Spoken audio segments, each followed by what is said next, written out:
So for all of you out there who are wondering what the Hoteps are saying this time, in particular about black men who date outside their race, I'll fill you guys in. But for starters, I want to give a shout out to SoloTV84 for letting me know what's going on and what Mr. Umisumi, aka Jermaine the Hotel, has said. I won't even acknowledge his name, but I'm assuming you guys know that this is the guy who is currently having his credibility as a doctor under massive scrutiny. I mean, because, yeah, you can say you're a child psychologist, but if you're begging people to build schools and yet you haven't even shoveled the ground, I mean, there are other issues. And, well, not even that. When you're using that money probably to trick off on single mother conscious strippers, then there are other issues. But let me get off that tangent. Apparently, Mr. Umisumi, Mr. Jermaine in the Hotel, stated that black men who don't deal with black women apparently have no game, or let's just call it down the line, don't have any swag. And for all of you guys out there who have dealt with this before, I'm assuming, I'll raise my hand for this, I'm assuming a lot of you guys have heard the term mostly from black women, but in some cases from the simps that basically do their bidding. You ain't got no swag. All because you speak the King's English, all because you get straight A's on your report card, all because you have avoided jail or prison or the baby mama, baby daddy trap that apparently, or the situationships that a lot of black people rave about being in, because you know what? It isn't a relationship without drama in a situation. Yeah. But with this swag talk and this, or lack thereof, and the lack of game, well, let's just call down the line. Do not let anyone shame you into believing that you're lame, you don't have swag, you don't have game because you pull your pants up, you have a triple-digit IQ, and you don't speak as if you're from the plantation, like slavery ended 2 days ago, or as if you step out of a rap video, acting like you're young Illuminati and Little Jizz. I mean, life is not a rap video, and we are no longer in 1818. So, for a lot of you guys who are wondering game and swag and how if black men who don't follow the script and date outside their race don't have swag or don't have game, that's absolutely false. The fact is that black men who date outside the race tend to have a different kind of game and a different kind of swag. A different kind of game and swag that isn't comprehended and in many cases just isn't recognized by the so-called community at large. But hey, there are a lot of things that aren't recognized by the so-called community, like intellectualism, for instance. But that's a whole nother story. Now, we all heard the term of swag and game, and one of the things that pisses me off about this term is that how it's been bastardized to the point in which it basically elicits a picture of the most stereotypical black male you can find. If you don't fit into this image, you don't have any game. And henceforth, you don't have any swag.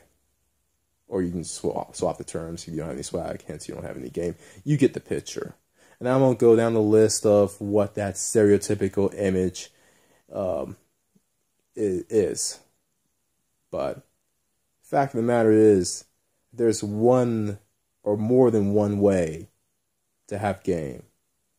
And there's more than one way to have swag.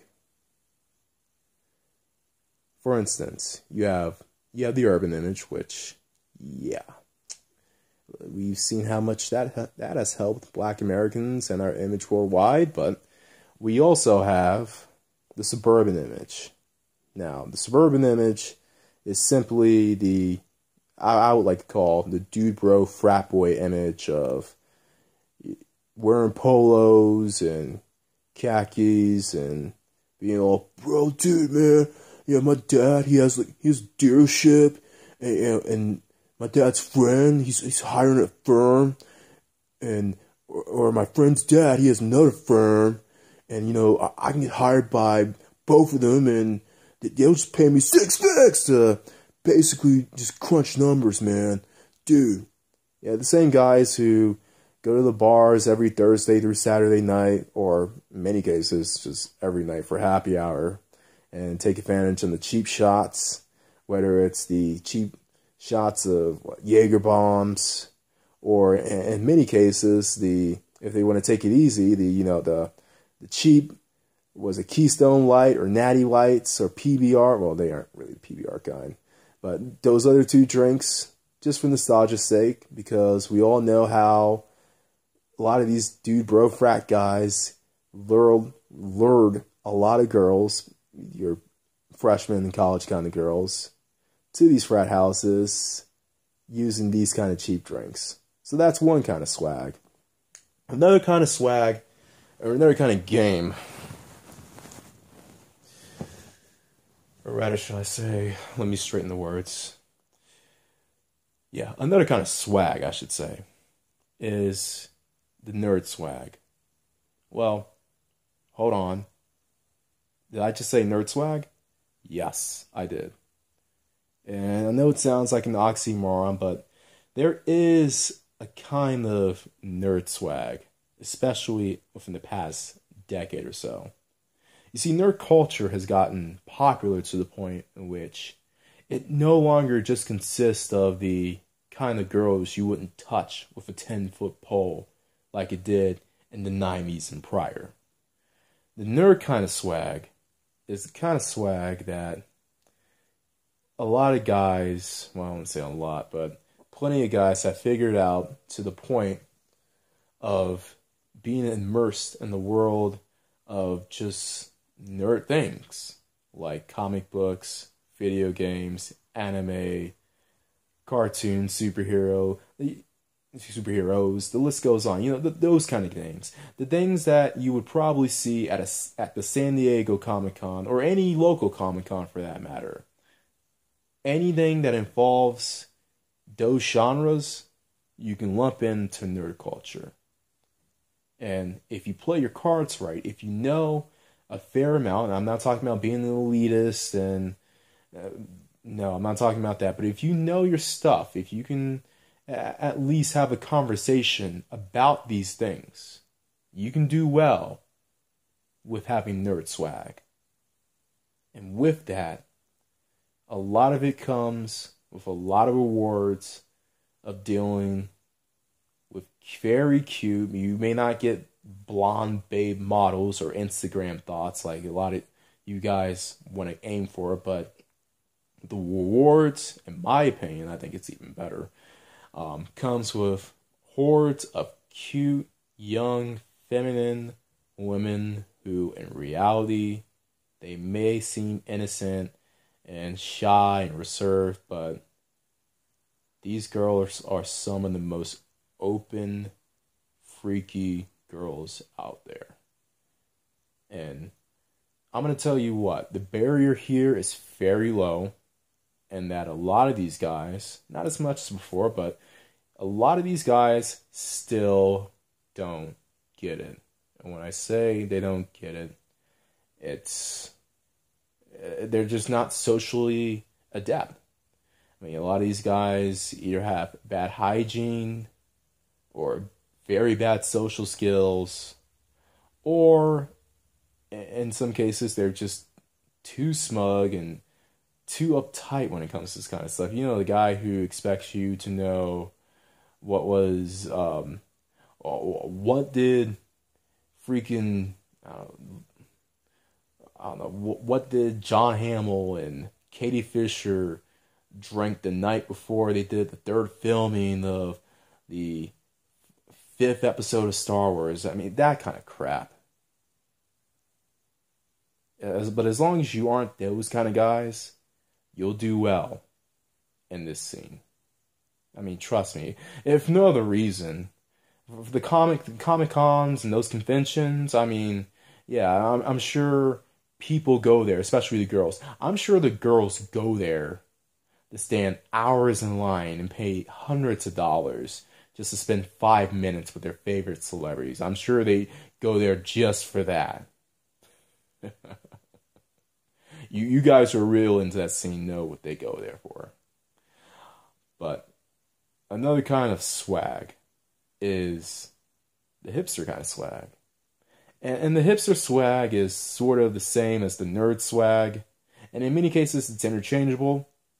All you really need is to replace the collection of video games with the collection of Final CDs. I mean, it's the same thing. Whoever has the largest one gets the most piece of ass. And like the video game or the nerd genre, the nerd swag, I mean, a lot of people within the hipster world, the hipster world who try to epitomize hipster swag, a lot of them fail because a lot of them are socially inept or just neckbeards. So, I mean, the barrier there is low, dude. If you can hold your own socially, if you can hold your own when it comes to, let's just swap out video games and comic books and superheroes with art and music and bands, cover bands, whatever, you'll be set. I mean, there are many kinds of swag that one can utilize to get with women. What should I say?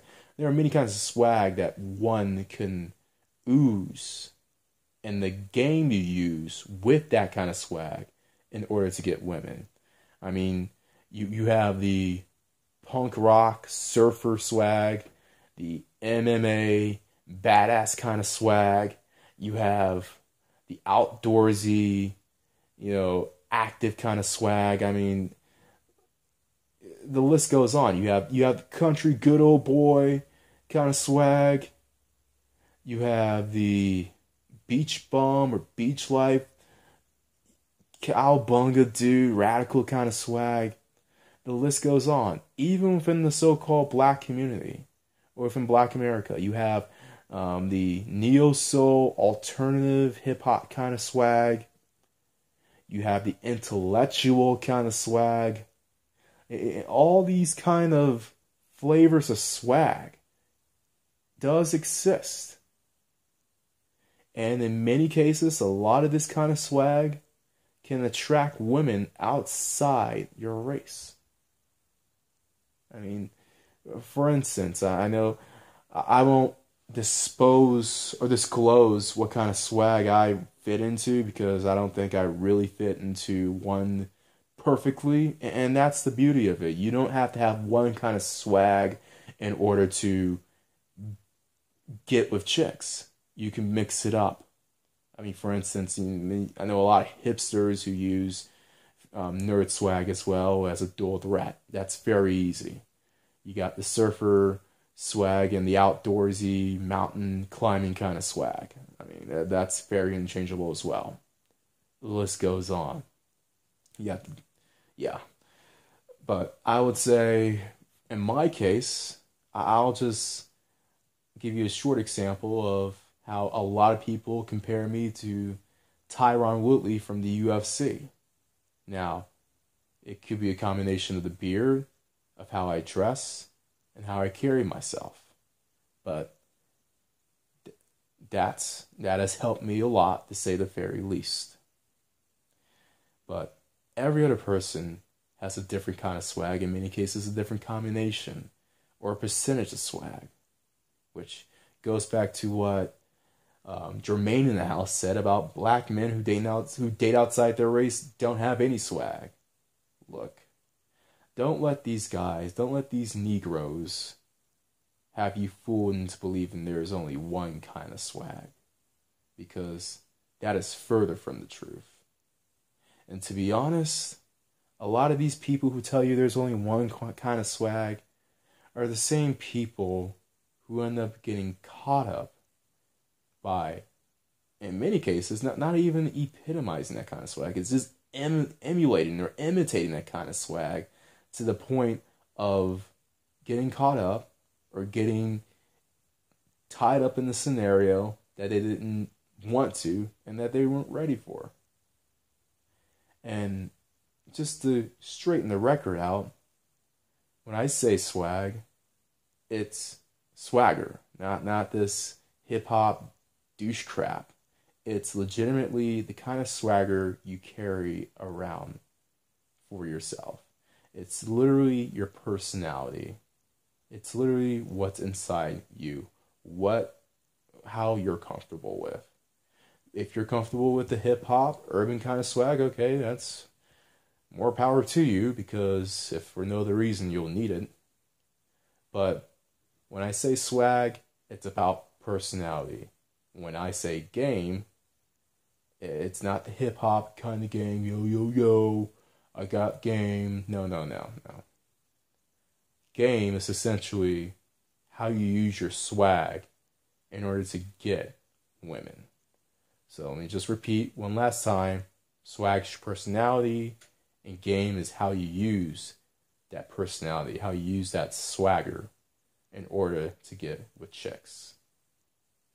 So it's as simple as that. Don't let anyone else complicate it for you. And everybody else out there, always bet on X.